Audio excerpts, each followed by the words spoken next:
person and people on Zoom to the History on the Edge lecture at the Institute of Contemporary History. My name is Isidora Gobački and I will be moderating today's discussion. And today our speaker is Maria Falina from the Utrecht University, where she works at the Political History section.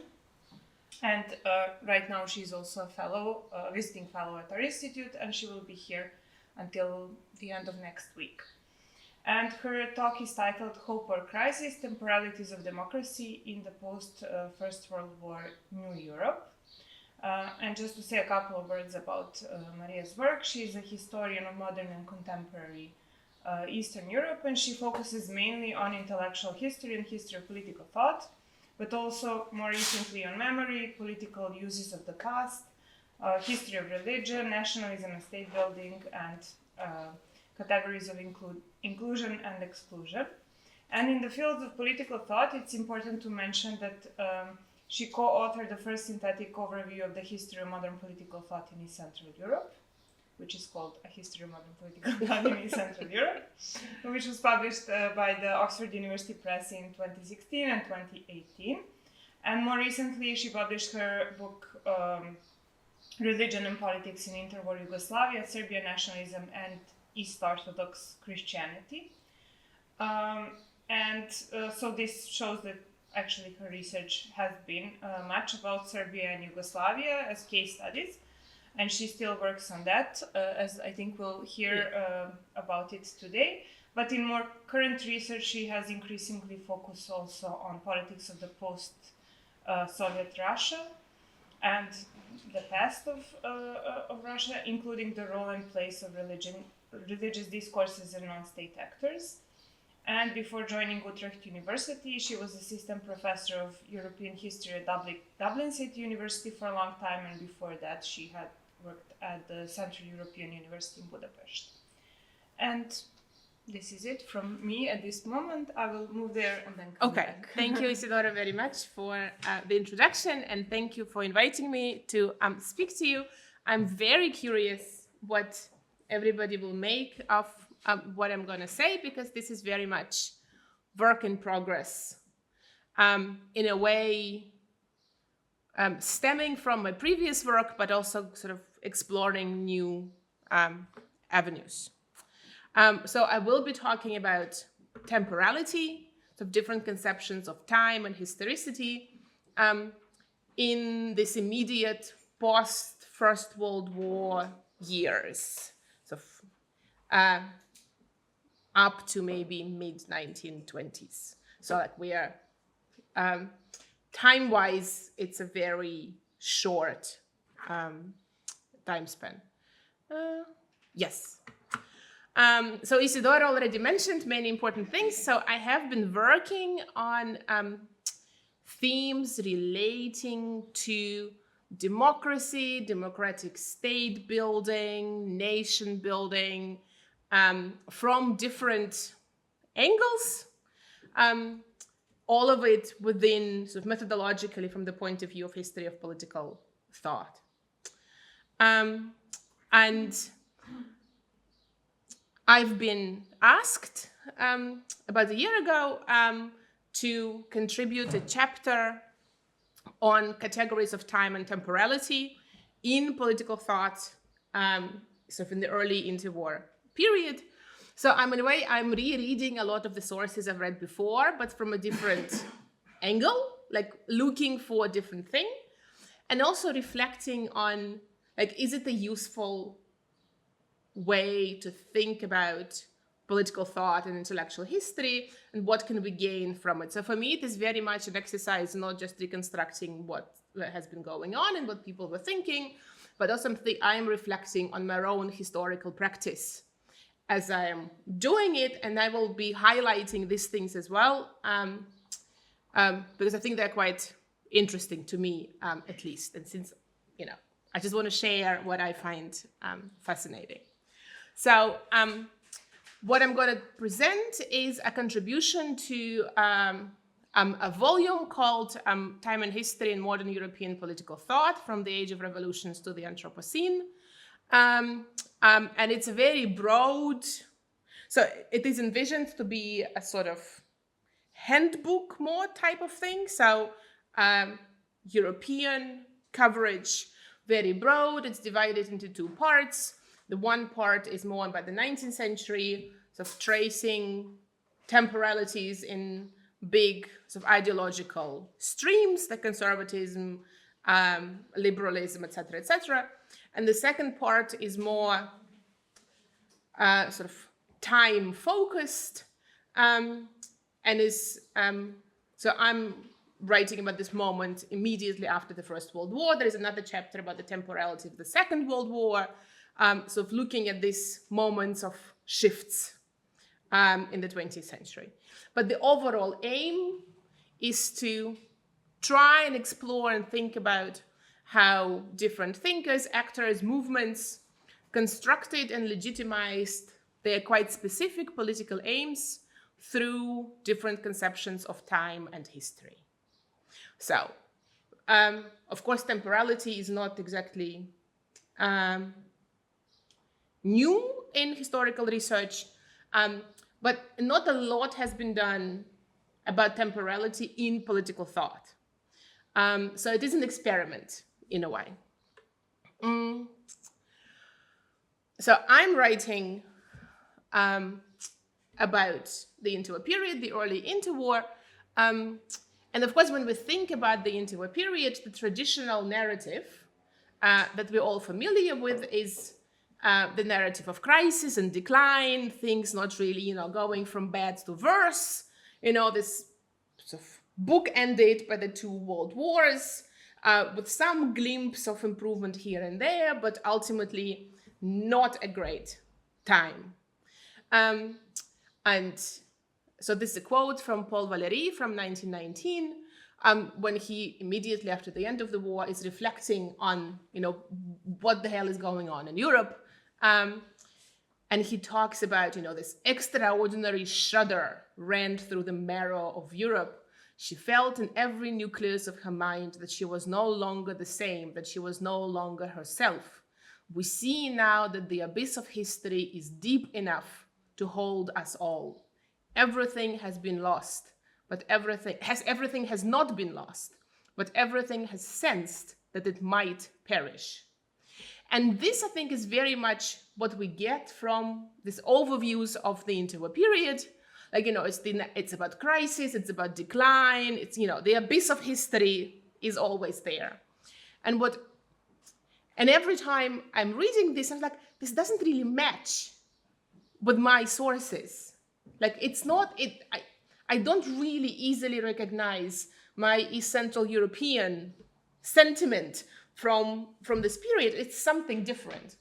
So this is also an exercise trying to think about the interwar period from the perspective of East Central Europe and not taking France or Britain as the starting point. Very controversial and subversive.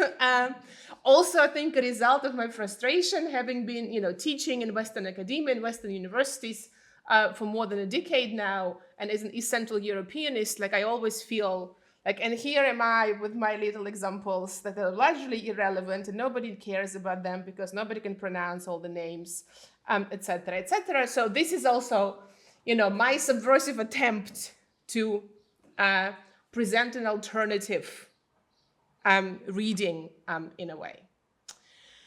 So Wilsonian New Europe, very much a result of peace settlements in Paris in 1919. In the traditional historical narrative, be it written from the Western perspective or from within the region, is very much focusing on, understandably so, on the issues of national self-determination, state building, nation building, collapse of empires, transition to nation states from the imperial settings. There's a lot of great research done on this moment of transition, and that the empires don't really disappear into the ether completely. A lot of these things somehow they continue. And then, of course, there's a lot of, understandably, emphasis on the democratic experiment that fails.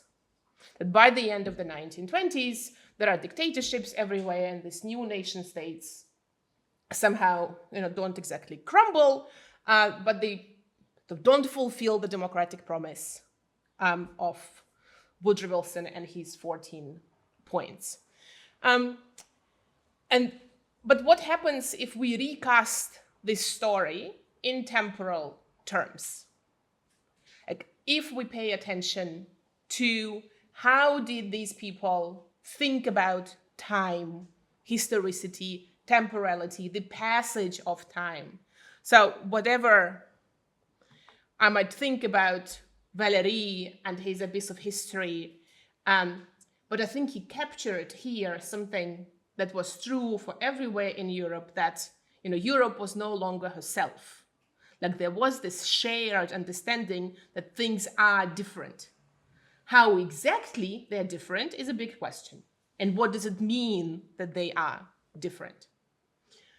So once I start thinking in temporal terms about what's happening in East Central Europe, then immediately, like, it's a completely different language and completely different terminologies that I have to use. It's about the multiplicity of futures. It's about openness. It's about hope and anxiety that go hand in hand. It's about very much the sense of a new beginning, a new departure, but also, curiously enough, I mean, it's all very future-oriented, but very quickly, I see this, need to establish a new past. Yes, we have something new, but this something new, this new future, also demands that we rethink our past in a different way. So, and these are sort of the things that I'm trying to untangle and stuff. This is the general framework. A word of caution. Some of it I have thought through, and I think I know exactly what I'm trying to say. As I'm moving on, it's becoming more and more fuzzy also in my own head. So I'm not exactly sure where this will lead me. I'll tell you from what moment on, I'm not quite sure. So the one thing that I've discovered is that we have at least two different sort of temporalities or temporal regimes that coexist in exactly the same spaces, and they also interact with each other quite interestingly. One is, the fast time of national revolutions and transitions, of chaos, this frenzy, chaos, collapse. And I see in many sources this feeling that time somehow has been limited to the present because the past is there no more, the past is gone, the future is not here yet, and everything constantly changes. Like, people live second to second. Like, there is... and at the very same time, we see parallel existence of a much slower time of European or national sort of historical continuum that people also refer to and are trying to relate to in different ways. So I'll show this in at some examples. So this chaos, this frenzy of fast time, when things are happening very fast. It's very energetic. It's very bold, and I see in very different national contexts that, politically speaking, have very little to do with each other. The political outcomes of this period are very different, and yet somehow they all share the same as a feeling of hope, empowerment. 1917, summer 1917, the war is still going on. The first Ukrainian Universal, which claims we're forced to create our own destiny. From this day forth, we shall build our life. February 1918, first All Belarusian Congress. Also, we must take our fate into our own hands. Yugoslav Nova Evropa from 1920. Our country found itself, so to speak, in front of a fait accompli.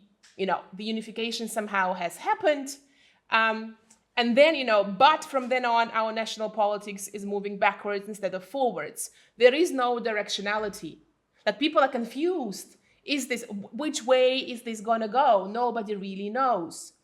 And then in a very different context, July 1924, but I could have found, put a quote here from 1921, Ireland, which is also separating from an empire, in this very same post-World War I context. And during a senatorial debate, somebody says, we are not going to go back to where we were before the fight. We are now Irishmen with our fate in our own hands. So they're using exactly the same language as we see here.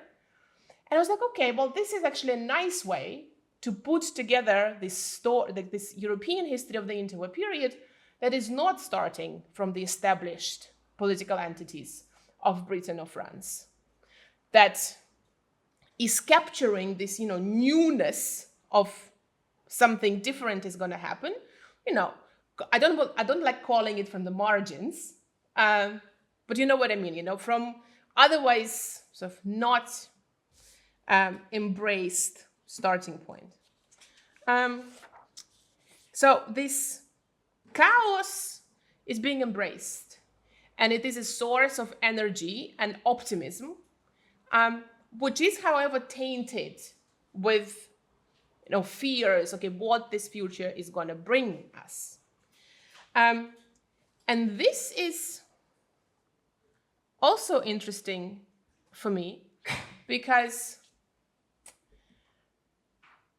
it gives different meaning to, what the Irish Declaration of Independence in 1918 states: the world stands at the threshold of a new era in history. If I look at the European history from this vantage point, it becomes very clear, it's almost tangible why this is a new era in history. It's not just about the war and suffering, etc. It's about a qualitatively different fabric of politics and social life. And of course, it's typical of moments of transition. Aleida Assmann, in one of her essays, was writing about 1968 and the end of the Cold War, and she defined these moments as time where the future is no longer what it used to be.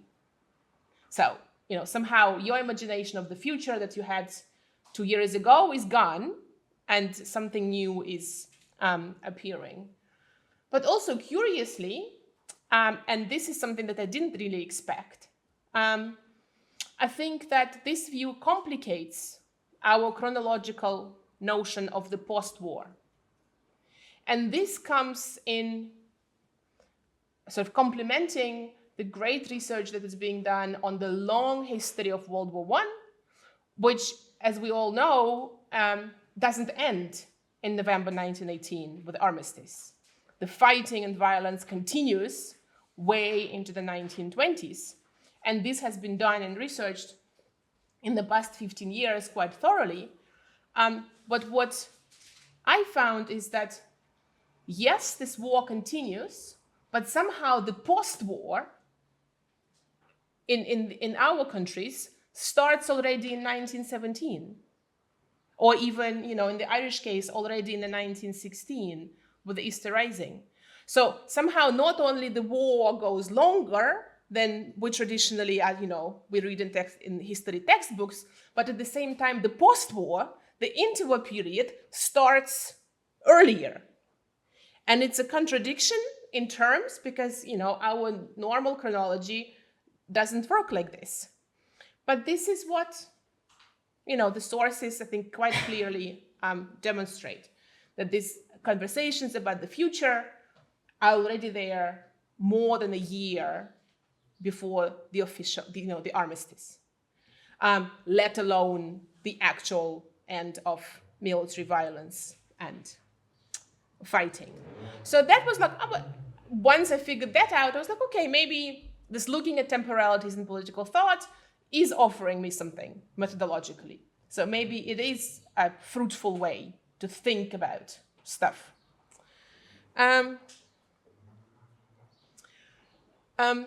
And then coming back to the issue of a longer time and the longer historical continuum, of course, for many of these new nation states, the very fact of acquiring national sovereignty was important for a variety of reasons, but it was also important because it signified the synchronization of where they are and where the rest of Europe is.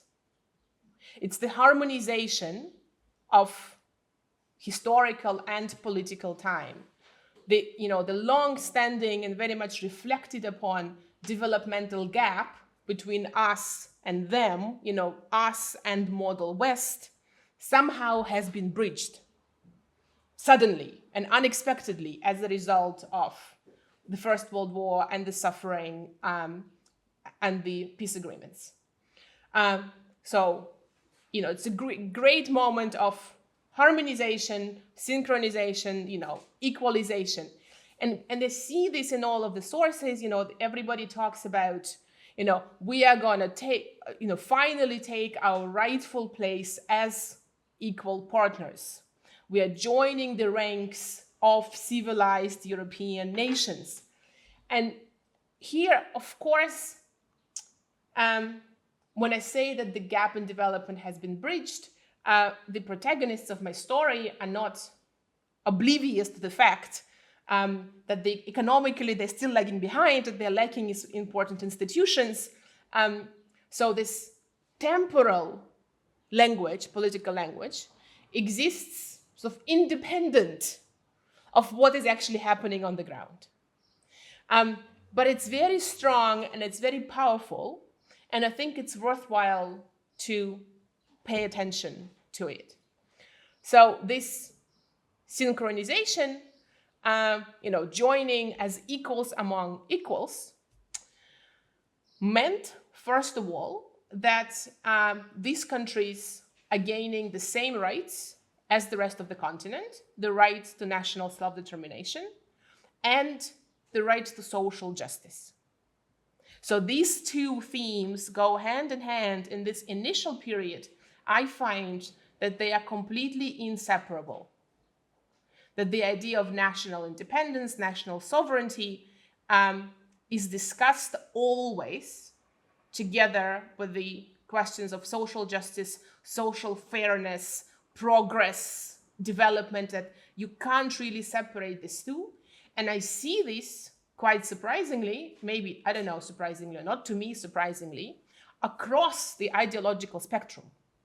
You don't have to be a leftist to say something good about social fairness and social justice. You will maybe mean something different, but it's a shared language across the board, which again is, I think, remarkable. This idea of synchronization places these nations on what they imagine as a European historical continuum. And for some, like Masaryk, it has larger significance because he has this, imagination of a federation, and he, in one of the programmatic statements, spells this out, and he says, well, this federation of new nation states must be there because the development of Europe points to that end. Like for him, it is a question of continuity. Like it makes sense logically. But what this expectation of synchronicity, imagined synchronicity, of course, tells us about, the political imaginaries of the time, like on the ground, if I'm digging in a little bit more detail. Here I found two very interesting things. One is that it's a very useful way to differentiate between national revolutions and more radical political projects, the political revolutions of the time, Bolshevism, fascism, later on National Socialism in Weimar Germany. Why are they different? because the more radical projects explicitly wanted to break the historical continuum. Their sort of the essence in temporal terms was to get out of the constraints of time. While these, the establishment of the nation states and the national revolutions are very much about the opposite. It's about putting yourself back into the larger historical continuum rather than breaking away from it. Here, I don't know if I have quotes. Yes, so these new nation states are conceptualized from the very beginning by securing a place for them on this longue durée European history. And to use Walter Benjamin's quote, this is in contrast to the revolutionaries who are aware of the fact that they are exploding the continuum of history.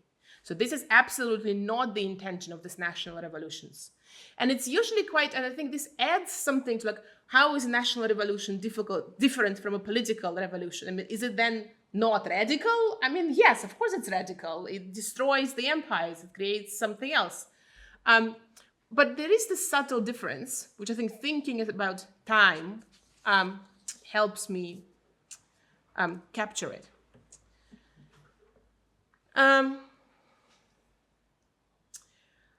And it's particularly, or maybe I'll go back one slide. It is particularly visible in contexts like, for example, in Ukraine or Belarus, where the actual political history of, failed national independence is intertwined with the history of the radical political revolution of Bolshevism.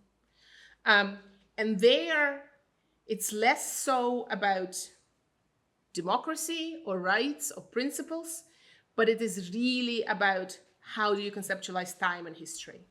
Like I see this coming back and back when I'm comparing Russian texts and the Ukrainian texts. The differences there are quite clear, even when ideologically, these are people who come from exactly the same milieus and backgrounds. They're social democrats, et cetera, et cetera. So this is one, I think, for me, important consequence. The second one is, okay, we belong to this continuum, but what does it mean politically in every given context? And what I found is that this belonging to a longer history could be used to justify a variety of political positions. It could justify a more conservative, national, liberal, national conservative, whatever you call it, position, or it could be used to advocate for, transformative, broadly left-leaning democratic views and reforms. And here is where my thinking becomes more fuzzy and less clear. Here I'm asking myself, could thinking about time be a good way to make sense of these political conflicts in every national context? When people are debating future constitutions and state structures and establishing, these basic foundations of their new political life, is this a more productive or in addition to our traditional way of, putting people in different ideological camps because they belong to different political parties, and this is how we explain the conflict? Because maybe it's also about a generational conflict, which is defined by different conceptions of time and history. And here did I put this? No. I was looking a little bit actually at the Yugoslav case, which I know a little bit more than some other cases in Polish or Romanian or other regional cases. And there, so I was rereading some of the debates from the 1920, the transcripts of the Constituent Assembly. And there it struck me that, of course, I mean, they're debating the first month about the assembly itself and the process. And like, and what are they going to do? And how can we be sure that it's fully democratic, etc., etc. And then I think it's in one of the early meetings at some point, Pasic says, you know, all these usual things about democracy and joining European ranks of nations and progress, etc., etc. And then he says, you know, it will bring us into the ranks of the most advanced nations. And then he immediately adds, we should be guided by experience and history. So, and this is one way. Okay, yes, we have found our place on this European continuum, end of story. Whatever we're going to change is about creating formal political structures of a nation state. Great, we've made it. No further change necessary. And then in contrast to this, we have mostly, from what I can see, younger generation who very explicitly says, no, this is just the beginning. This is not the end of the story. It's a start of a very long, very different and difficult process. And we cannot be guided by past experience and history because we have come to this moment in spite of what you guys, older guys, have been doing, not because of what you have been doing. Like, it's a happy chance. We've got, you know, very lucky that we are here. But we can't continue the way we have been doing things. You know, radically new ways somehow needs to be imagined.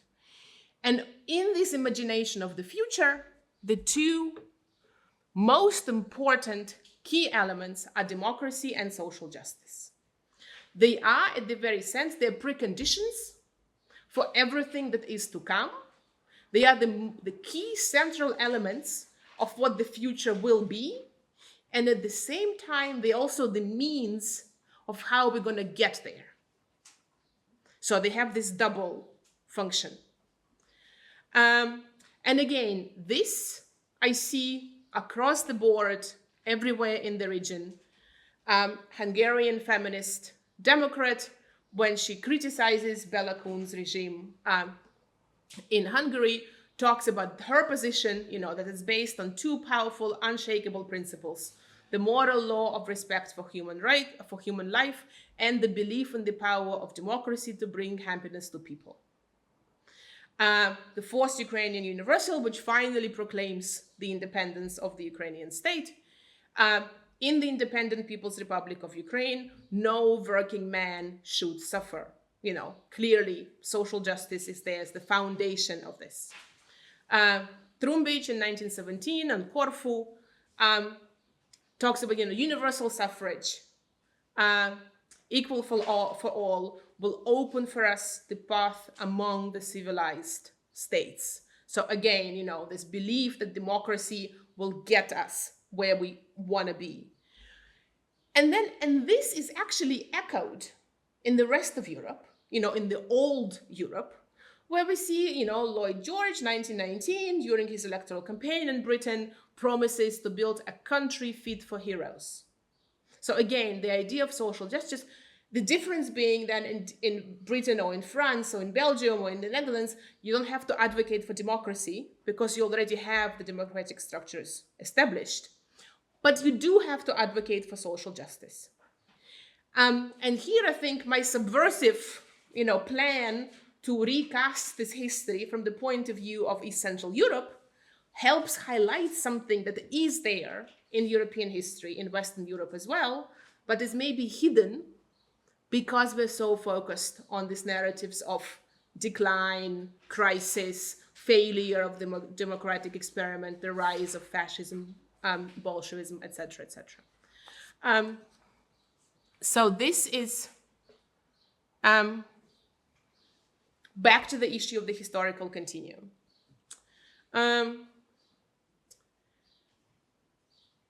This belief in the power of democracy is there. And what I find is that the narrative of crisis and decline and, death exists sometimes within the same thinkers, like here with Dragoljub Jovanović, with the narrative of democratic growth and maturation. And the two are there at the same time. So Jovanović in 1923, writes that democracy must be enriched with the actual content of the society it expresses, otherwise it will die. Very clear, okay, things are not going very well. And then a year later he writes, true democracy is yet to come to Russia, Spain, Germany, or Yugoslavia. This, what we have now, he says, is not yet mature democracy. Of course, but these are growing pains. So it can mature, it can become resilient and grow. And then later on, he reflects, from already very undemocratic moment, from 1937, he looks back at it, and he's talking about all of Europe. And he says, well, democracy had just been born in the most developed countries. It had barely developed and bore the first fruits. Who would have had the heart to oppose it? So there is again this sense that the true democracy with universal suffrage and proper institutions is so new in European history that it shouldn't surprise us that it's weak. And that, of course, is a very different way of thinking about, democratic collapse. So it's not just about crisis. Yes, of course, the crisis is there, but it is also the possibility of improvement and maturation and having things differently, which, strangely enough, is easier to see when I'm looking at these things from contexts of East Central Europe, which traditionally are put, in the camp of no democracy, no understanding of democracy, etc., etc. And somehow maybe I'm thinking about this in a bit, sort of optimistic sense, trying to make sense of the current political developments, like and looking for historical precedent when everything looked very bleak and horrible, but maybe there are ways to think about it in different terms and not just paint everything black. But also think it enriches our understanding of the interwar period, not just in the region, but also broadly in Europe. And I think my first concern here is really about trying to complicate the European narrative rather than sort of, phrase it as, the contribution of Western European history to European history. But it's really how can I think about European history without dividing it into the neat regional blocks?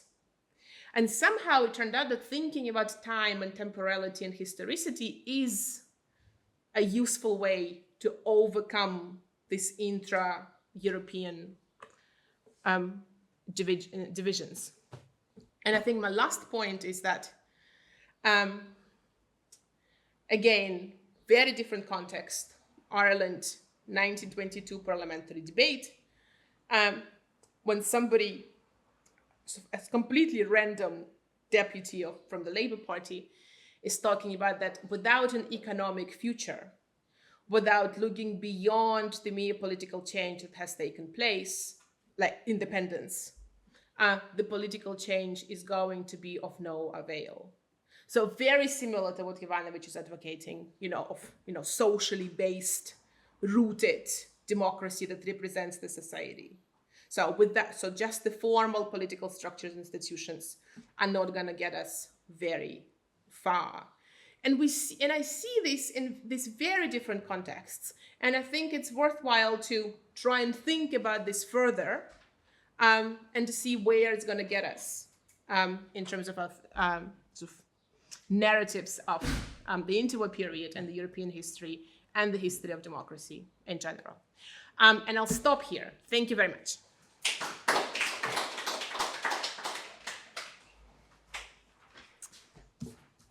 Thank you so much, Marsha. This was really inspiring. Okay, I'll just put this on first slide, I think. Yeah. So let's open the discussion. I'm sure there are some questions. So I will welcome any kind of questions, comments, reactions to help me think.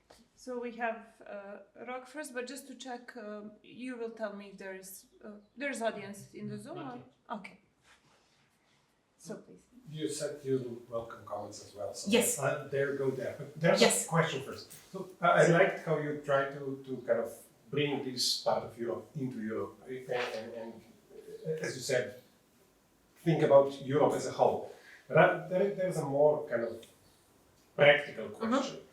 Were these people who were entertaining, obviously, as you showed us, similar ideas or sometimes the same ideas? How much were they talking to each other? Was this just the spirit of the times, or were they actually really interacting?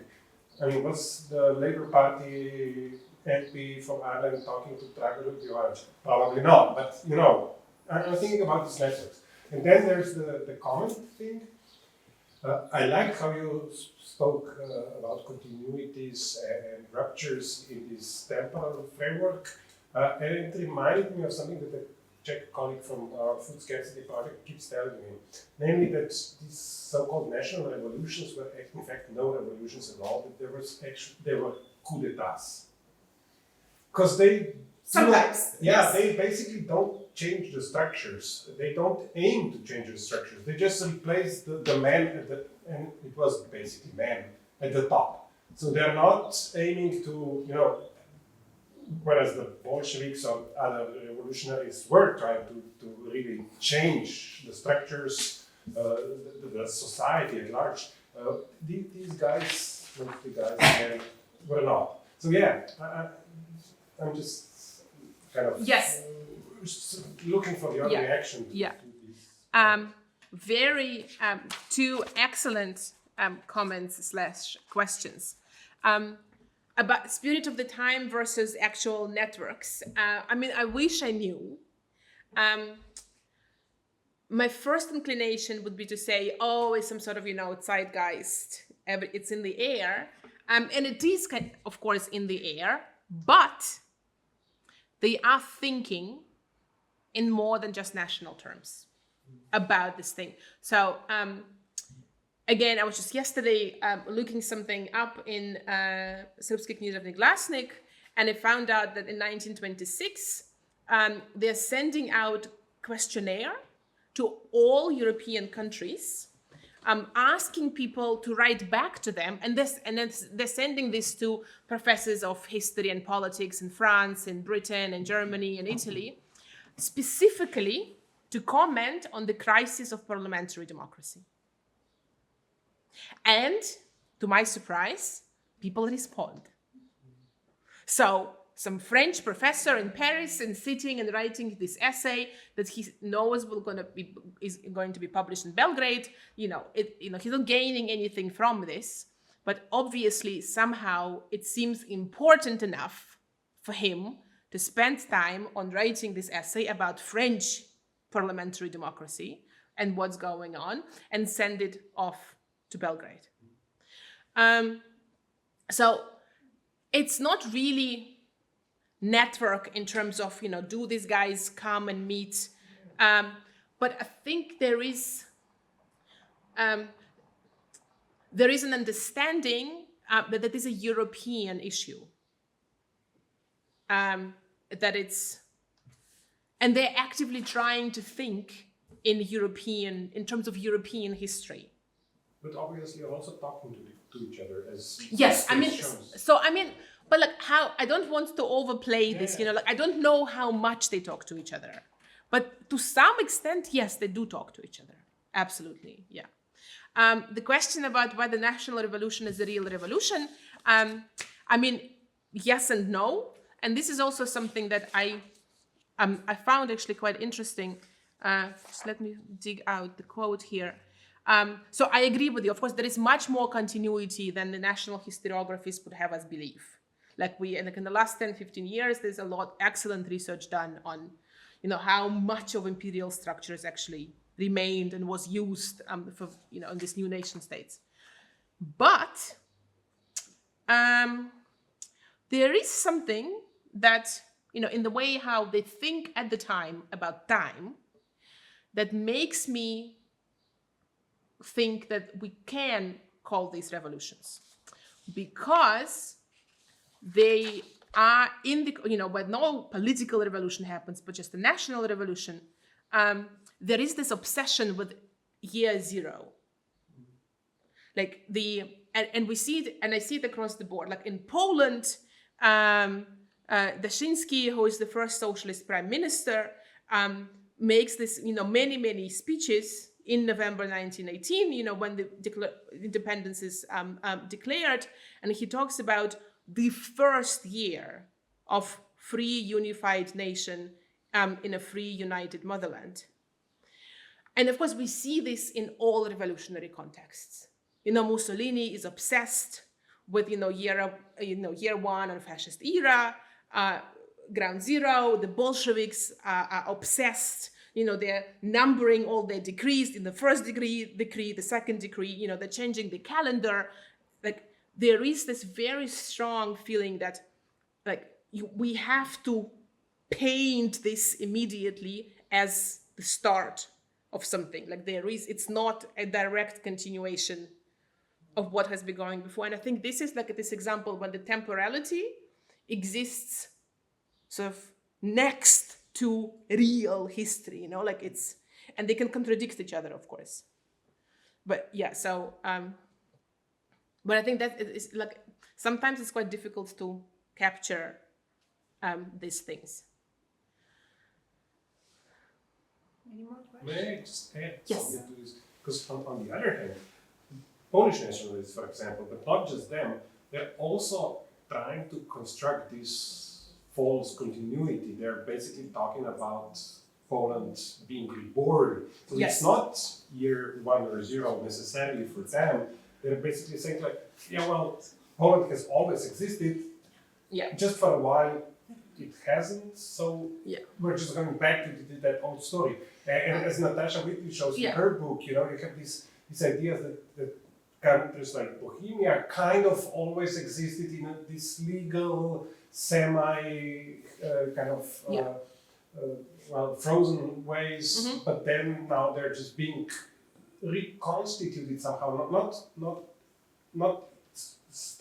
not starting from scratch. They're just kind of building up. And even if you look at the state of Slovenes, Croats, and Serbs, in Zagreb they are saying this is based on the Croatian state. Yeah, the historical. Basically, it's a kind of a continuation of the kingdom of Croatia in a way. So that's so again, but yes, there is this tension, and so this is what I haven't.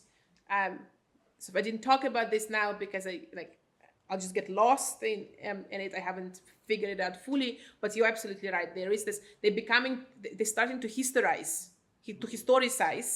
this. What's happening very early on. So yes, it is about future, but then this new future demands a new past, and it can't be the imperial past.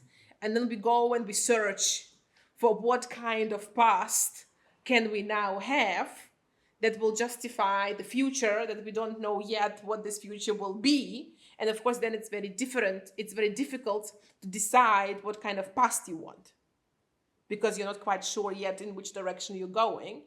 But this is precisely what makes it so interesting, because by the middle of the 1930s, they know in which direction they go. By the middle of the 1930s, national historiographies already have written up this history of independence and created all this new continuities, in Polish case to the Polish-Lithuanian Commonwealth, and the tradition of democracy uninterrupted, blah blah blah, historical rights, Bohemia, Moravia, regat in Romania, whatever have you. Yeah. So. Okay, I have a couple of questions as Yes. well. I really like the way how you're thinking about these things, and it really opened up a lot of new kind of conceptualizations in my mind. I'm thinking about one now when it comes to this new periodization that you mentioned. This is something that I found really interesting, how you said that this long post-war can be a long war can exist at the same time, like a very early interwar period that starts in 1917. So I'm thinking now about, I'd like to ask you, how do you think about interwar then in more longer terms? So it starts in 1917, but like where does it go? And like, it's very general question, but I'm wondering what you think about it. And maybe related to that question is when you said that there is this temporal language that is somehow not this, it's different from what happens on the ground. And it seems to me that in a way, maybe with this temporal language, it's when the whole interwar story starts in a way, or when this newness begins.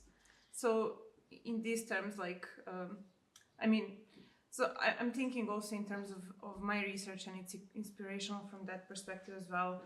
You talk about generations, and I think that this is something that is very much important here. How does this new generation envision what is going to come? And then what I'm wondering, I guess, is like, what are the implications of that for our understanding of later, what happens in the interwar and maybe even post-Second World War period? I know it's like a big question, but I'm just wondering what you think about it. And maybe more specific question is why or how you came to, many examples were from Drago Jovanović, so I'm just thinking about why him, like how did you start thinking about him and working on him? And maybe a question for the end. Okay. Hope or crisis, like how do you see this relevant for what's going on today? Okay. I'll start with the easy ones. So the interwar, how this changes my understanding of the interwar period. I actually didn't think about this very much. When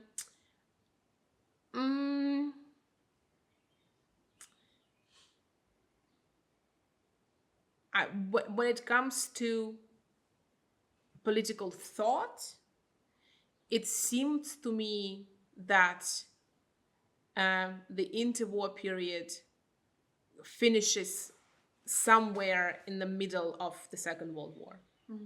That somehow something happens there, and then, be it, the Holocaust for West, just, the experience of occupation and, this mass scale violence, etc., etc. So for me, the interwar period ends, I don't know, in 42. If I have to put, a date, then it will be somewhere 42, 43. So in that sense, yes, like my interwar period goes, from the middle of World War I to the middle of World War II. So like, it's not really interwar. It's like, it's including the wars somehow, but not fully. The long interwar period. Yeah, I don't know, maybe like short, long. It's no, but this is it's a very good question. Yes, I need to think more about it. The generations and of course, there is work done on this, generational histories and what it means, and also like for the interwar period, a lot of it is based on work on the experience, whether people participated in World War I or not. So I think, this idea of, lost generation and then the new generation that doesn't have the direct experience of fighting, but, they have, fear of missing out and the missed opportunities, etc. But the generational conflict that I am now beginning to see, it's different. It's not about the war. So some people could have, have the direct experience of fighting and are, in the old camp, and other people with direct experience of fighting are in the new camp. Like that, it's not about how, which year you were born exactly. It's really about like what is the war the end of something, or is it the start of something? Yeah. And I think that here Pasic and Jovanović. And Jovanović, distinction works very well. Yes, it was just like, partially why, like rhetorically, he fitted well, Pasic just turned, 75 when he was talking of these things, and Ivanović, of course, is much younger. And Ivanović is talking about, the old guys who, so this is also what I'm finding, that people at the time are commenting on this generational rift, and not just in Yugoslavia, but also in other national contexts, that it's bigger than just the Balkans and the Yugo case. But I will need to find more evidence to be able to make, a firm claim. But my very strong intuition is that it's there in other countries, possibly also in West European countries, for who, of course, the First World War was experienced very differently. The Western Front, in terms of the actual experience of war, is very different from Italian front, and the Eastern Front, with Poland, Russia, Ukraine. But even there, somehow I'm thinking about, like in British context, Vera Britain in the pacifist movement, and there it is also about, like, okay, this thing has happened, but what now? Like, what are we gonna do about it? Like, how can we be, not be guided by history, but like, how can we move on from here? And so Dragoljub Ivanović, I was writing something different about, like, his writings are the ones that I just know the best. Okay. So I'm sure there are. We all have our favorite person. Yes, yeah. I just like how he writes. A gazillion of other possible authors. Okay. So this is just a random, in this sense. Yes, in this sense, a random example. It helps that his writings are great. Like, he's a good thinker. Like, it's much, with intellectual history, as you know, it's much easier to write about somebody who actually has written something substantial, rich in ideas and stuff. So, but, could have been about Radl in Czechoslovakia. So. Okay. Yeah. We have one more question from Zoom, which is, no, it's email or SMS? SMS. Not here yet. Okay, no. Okay, so Nea Blaj-Hrebar, a colleague from the Institute, is asking, she says, thank you, it was a great lecture. I would like to ask if there are any obvious changes of meaning behind the terms like democracy, social justice, nation state, etc. Like at the beginning, the social justice for all, later it becomes more just justice for some, like for the working people. Question mark. Yes, great question. Yes, of course, these are very, these are umbrella terms. Like, and they mean for different people, different things. Even democracy. So there are people for who democracy primarily means political institutions in terms of parliaments, party structures, elections. And then there are people for who democracy means sort of the means of participating of people in political process, and it's much more about empowerment. What we today, from the point of view of theory of democracy, would call participatory democracy, as opposed to sort of liberal democracy of institutions. So yes, both exist in the interwar period. In terms of social justice, you might be better placed to answer this question than I am. My feeling is, yes, that of course it is depending on the author's interests. They would emphasize, peasants in the agrarian policy, the land reform, or women's rights, and other things. But so it's not like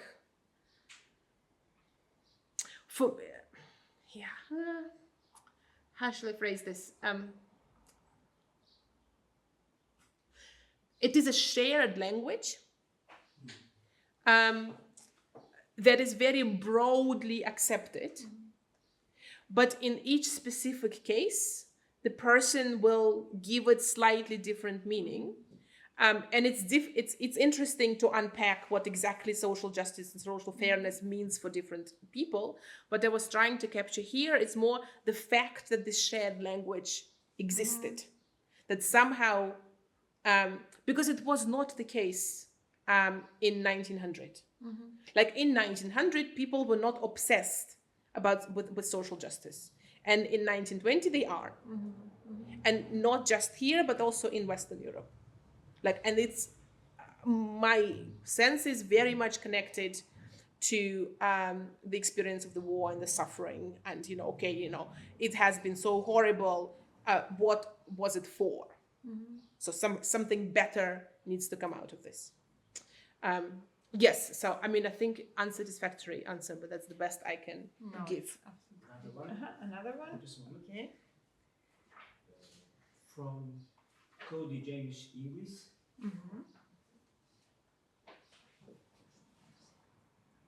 So we have quite an audience. Yes, okay. Actually. I never know because we're here, so just a moment.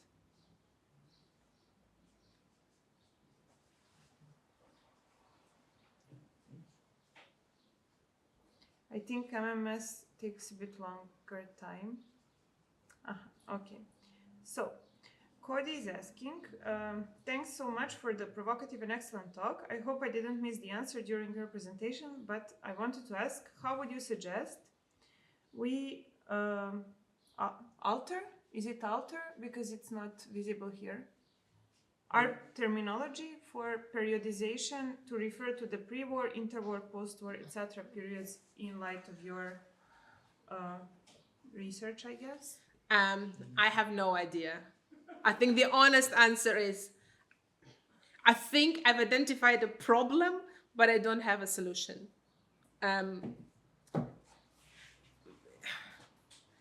Sorry, apologies to Cody. But what I do know is that the clear end between, pre-war, war, and post-war is just not working. Yeah. That somehow, we have Van de Cirkel for before World War I, and it's fuzzy. Like we need something for. Yeah, something big and fuzzy for. The... Yes, yeah, but I don't have a suggestion. So if anybody has suggestions, please, let me know. I think that the big issue is with what do we mean by the interwar and do we need it in this way? But I don't know, sometimes it's maybe identifying a problem is enough to get us thinking about something. You don't necessarily need to give an answer. Thank you. I think we are ready for coffee now. Thank you everyone, and thanks to the Zoom audience. We will now switch to in-person coffee, and before that, just to tell to everyone that the next History on the Edge lecture will be on June 6th. June 4th. So it's next Wednesday, and Jelena Teshia, who is our fellow for this whole year, will be giving a talk, which is titled on cooperatives in interwar and socialist period in Yugoslavia. So thank you so much, and let's go have coffee. Thank you. Thank you, Masha. Yay.